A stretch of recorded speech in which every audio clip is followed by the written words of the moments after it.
Hey everyone, and welcome to the Adam Kiss Show. Today I'm going to be talking about The Seventh Seal, directed by Ingmar Bergman. It's one of my favorite films of all time, so I'm very excited to talk to you about this today. In particular, this is really a film that's inspired me so much. It's definitely inspired me in my filmmaking endeavors as a director, as a writer, as an actor, as all of the above, and just in life as well. So without further ado, let's get into The Seventh Seal. But before we do, let's talk about subscribing to this channel, because if you do, we have plenty of great content coming your way, plenty of great more videos, and hit that bell notification so you're notified whenever we upload these new videos. And definitely like and share this video and comment below what other topics you'd like me to discuss. All right, let's talk about The Seventh Seal.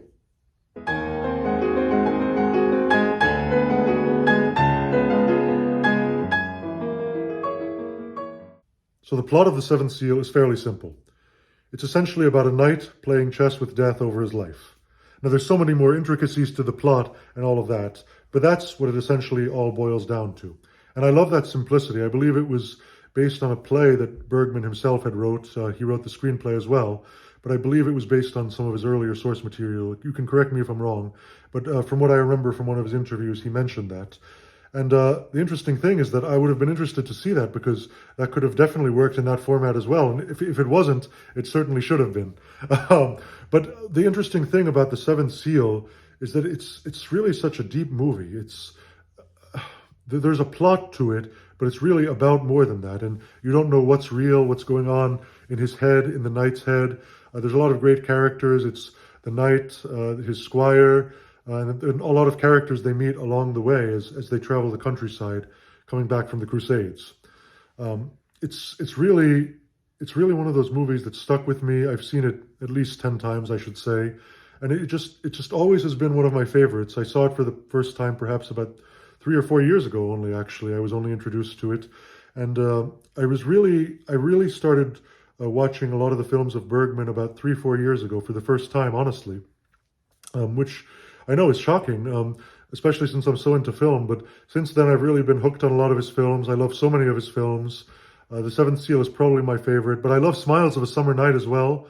That's on the comedy side. I love Persona. I would say I appreciate it with my head, not as much with my heart, but I definitely appreciate it. I know it's one of the greatest films ever made, honestly, and as a technical achievement, as a screenplay, as all of that, as a study, really, in personas.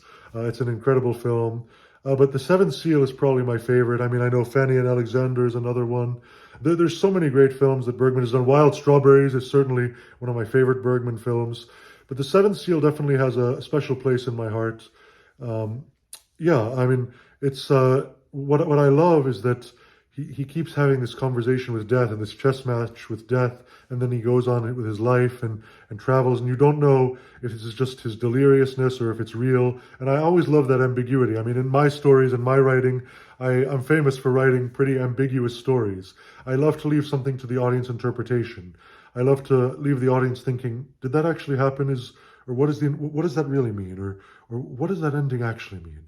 I believe that that's so much more powerful than just giving it all away, because it includes the audience in the conversation.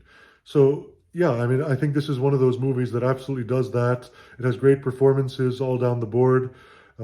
Certainly the knight character is absolutely great. And that's the thing with Ingmar Bergman, is he's a great director in so many ways. I think with the performances, also with the camera work, with things like that. He's very simple, very sparse, very simple, and that's what I like about him, because he really, in that way, he brings attention to the story. And I think that nowhere is that more apparent than in The Seventh Seal. So that's all I want to talk about The Seventh Seal for now, but definitely subscribe for more videos, more films and filmmaking tips, tricks, advice, as well as more movie reviews, as well as just things about life. Thanks so much for tuning into the Adam Kiss Show, and we'll see you next time. That's all, folks.